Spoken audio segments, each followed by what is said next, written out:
What's up everyone, this is Manny iBrakeLate. I just wanted to quickly show you my 2020 BMW M2 Competition. I hope this is useful information for some of you. I've done a lot of research. There's a lot of information out there, but nothing is set in stone. And just because of the setups that you could run with the car, it's kind of hard to sort through the information.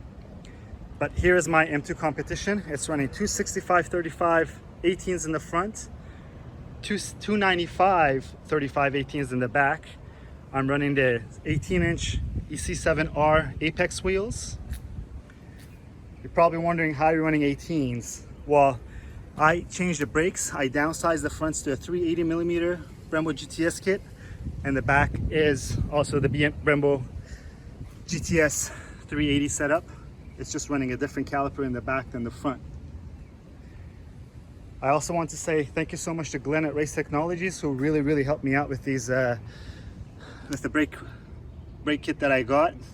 You might be wondering what this red bleeder is. That's the bleeder valve. It's like a speed bleeder, but it has a O-ring right on top of the bleeder so that when you are bleeding your brakes, it doesn't let air in. That's the main difference between a speed bleeder and that stall bus bleeder valve. They're kind of pricey, but I think they're worth the cost. Also, another thing, when we were looking at the wheels, I did a stud conversion. So I no longer run wheel bolts. I hate them. It's kind of hard to put the wheels in without scratching anything, especially when you have this little tolerance between the wheel and the brake caliper. Mind you, because of the offset of this wheel, the caliper is fairly inside, so your biggest worry is the outside lip. As you see, there's a ridge here, and it clears it fine.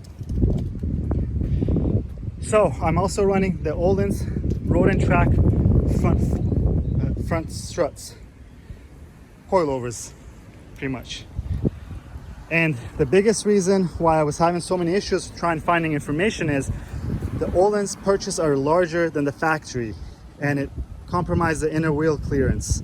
And it was always a question of, are we going to be able to fit the 265s without rubbing on the perch? You look online, there's a lot of conflicting information. People say you got to run spacers, not spacers. Obviously, it all depends on the wheel, offset, everything. So these wheels are 18 by 9.5 in the front. As you see, there's no spacer here, and it's not rubbing because it's a ET22. And I'm not running any spacers. The wheel is kind of close to the strut, but it's not close enough to worry. I think you could fit probably your pinky if you don't have a fat pinky, let's say. The rears are 295s, 295/35 18. Again, I was concerned on the back, or concerned about the outside poke to see if it's going to rub or grab on anything. It might. This bumper tab here, some people cut it. But so far, I just installed the wheels, no rubbing yet. Obviously, I haven't really driven it.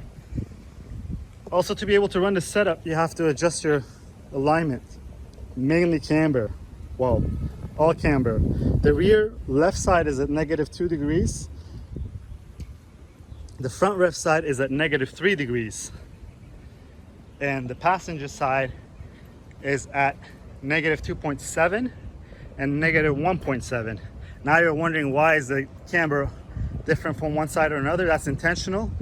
The track that I visit has almost all right-hand turns, only 2 left-hand turns, and you don't want to compromise the right-hand turns. That's why you camber out one side more than the other. I'm not going to go all in to say why, because I probably won't do a good explanation anyways that you'd understand. The rear of the car with the meaty tires, also my Akrapovic slip-on exhaust with the carbon diffuser. One other thing that I did with the car was I have these Recaro pole position seats. I really dislike the high seating position of the stock seats, so that was actually the first thing I did when I got the car, was change the seats.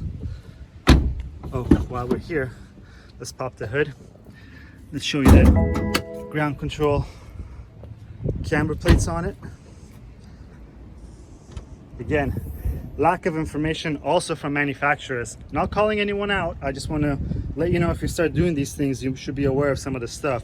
So these are the ground control camber plates. When I got them, no one ever mentioned on the forums, nor ground control, that if you really want to have it adjustable, well, the full range of adjustment, This is the strut brace, the M strut brace. You have to notch this part out. This is usually kind of rounded on the edges, just like this side. It's not a big deal. It's not the end of the world. You're not compromising any safety because it bolts on these 3 bolts. We didn't touch here.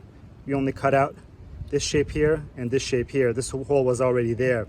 So be aware, some people don't like cutting stuff. I really don't care as long as it doesn't compromise anything, that you're gonna have to do this, especially if you wanna get into the -3 degree camber ranges, because this is all maxed out right now on the front passenger, on the front driver's side.